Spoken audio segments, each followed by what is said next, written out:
PM Kisan Samman നിധിയുടെ ഏറ്റവും പുതിയ വിവരങ്ങളാണ് ഇന്നത്തെ വീഡിയോയിൽ. PM കിസാൻ സമ്മാൻ നിധിയുടെ 23ാമത്തെ ഗഡുവിൻ്റെ വിതരണത്തെക്കുറിച്ചും അതുപോലെ തന്നെ അടുത്ത ഗഡു വരുന്നതിന് മുമ്പ് കർഷകർ ചെയ്യേണ്ട പ്രധാനപ്പെട്ട ചില കാര്യങ്ങളുണ്ട്. അതുപോലെ തന്നെ കഴിഞ്ഞ വീഡിയോയ്ക്ക് താഴെ വന്ന കമൻറ്റിൽ പലരും പറഞ്ഞിട്ടുണ്ട് EKYC ചെയ്യാൻ സാധിക്കുന്നില്ല എന്ന്. അപ്പോൾ EKYC ചെയ്യാത്തവർക്ക് എങ്ങനെ എളുപ്പത്തിൽ EKYC ചെയ്യാം, ഇതിനെക്കുറിച്ചാണ് ഇന്നത്തെ വീഡിയോ. അപ്പോൾ വീഡിയോ ലൈക്ക് ചെയ്യുക, അതുപോലെ ആദ്യമായി ചാനൽ കാണുന്നവർ ഒന്ന് സബ്സ്ക്രൈബ് ചെയ്യുക, അതുപോലെ ഫേസ്ബുക്കിൽ കാണുന്നവർ ലൈക്ക് ചെയ്യാനും ഷെയർ ചെയ്യാനും അതുപോലെ ഫോളോ ചെയ്യാനും മറക്കരുത്. PM കിസാൻ സമ്മാൻ നിധിയുമായി ബന്ധപ്പെട്ട എല്ലാവിധ അറിയിപ്പുകളും ഈ ചാനലിലൂടെ നിങ്ങളെ അറിയിക്കുന്നതാണ്. PM കിസാൻ സമ്മാൻ നിധിയുടെ 22 ഗഡുക്കളാണ് ഇതുവരെ വിതരണം ചെയ്തിട്ടുള്ളത്. അങ്ങനെ 44,000 രൂപയാണ് ഓരോ ഗുണഭോക്താവിനും ഇപ്പോൾ ലഭിച്ചിട്ടുള്ളത്. PM കിസാൻ സമ്മാൻ നിധിയിലൂടെ പ്രതിവർഷം 6,000 രൂപയാണ് കർഷകർക്ക് ലഭിക്കുന്നത്. 23ാമത്തെ ഗഡു ലഭിക്കുന്നതിന് ഫാർമർ ID നിർബന്ധമാണ്. PM കിസാൻ സമ്മാൻ നിധിയുടെ ഗഡുക്കൾ തടസ്സമില്ലാതെ ലഭിക്കാൻ ഫാർമർ ID നിർബന്ധമാണ്.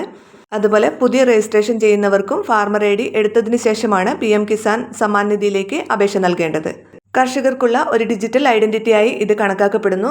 അവരുടെ ഭൂമിയുടെ കൈവശാവകാശം, കൃഷി ചെയ്യുന്ന വിളകൾ, വളപ്രയോഗം തുടങ്ങിയവയെക്കുറിച്ചുള്ള വിവരങ്ങൾ ഇതിൽ ഉൾപ്പെടുന്നു. പദ്ധതിയുടെ ആനുകൂല്യങ്ങൾ ശരിയായ കർഷകരിലേക്ക് എത്തുന്നുണ്ടെന്ന് ഉറപ്പാക്കുകയും വ്യാജ രജിസ്ട്രേഷനുകൾ തടയുകയും ചെയ്യുക എന്നതാണ് സർക്കാരിൻ്റെ ലക്ഷ്യം. നിരവധി പേർക്ക് 22ാമത്തെ ഗഡു മുടങ്ങിയിട്ടുണ്ട്. ചിലപ്പോൾ ആധാർ കാർഡും ബാങ്ക് അക്കൗണ്ട് വിവരങ്ങളും തമ്മിലുള്ള പൊരുത്തക്കേടുകൾ കാരണം പേയ്മെൻറ്റുകൾ തടസ്സപ്പെടാറുണ്ട്. അതുപോലെ തന്നെ പേരിൻ്റെ അക്ഷരത്തെറ്റ് പൊരുത്തപ്പെടാത്തതോ ആധാർ ബാങ്ക് അക്കൗണ്ടുമായി ബന്ധിപ്പിക്കാത്തതോ ഒരു കാരണമാണ്.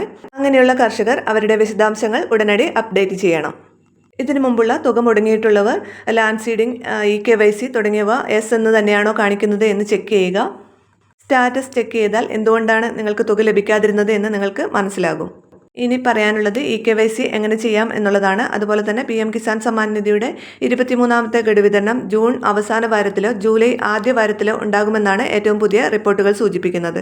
ഇനി EKYC ചെയ്യാനുള്ളവർക്ക് എങ്ങനെ എളുപ്പത്തിൽ EKYC ചെയ്യാം എന്ന് നോക്കാം. PM കിസാൻ ആപ്പിലൂടെ ഫേസ് ഓതൻറ്റിഫിക്കേഷൻ വഴി വളരെ എളുപ്പത്തിൽ EKYC പൂർത്തിയാക്കാം.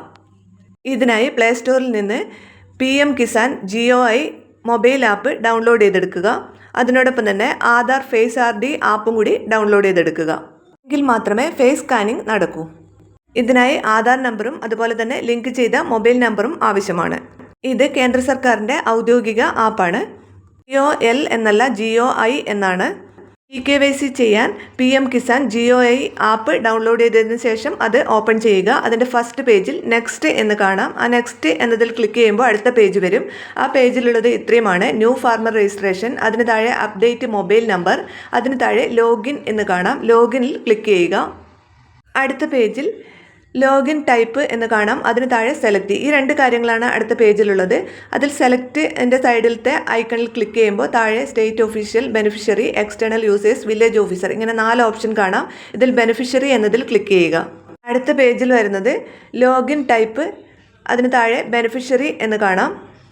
അതിന് താഴെ രജിസ്ട്രേഷൻ ID അതുപോലെ ആധാർ നമ്പർ, ഇതിലേതെങ്കിലും ഒന്ന് സെലക്ട് ചെയ്യാനുള്ള ഇത് കാണാം.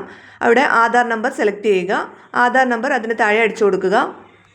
അതിന് താഴെ കാണുന്ന ഫേസ് ഒതൻറ്റിഫിക്കേഷൻ എന്ന ബട്ടൺ ക്ലിക്ക് ചെയ്യുക. ഈ സമയത്ത് ഫോൺ ക്യാമറ ഓൺ ആകും.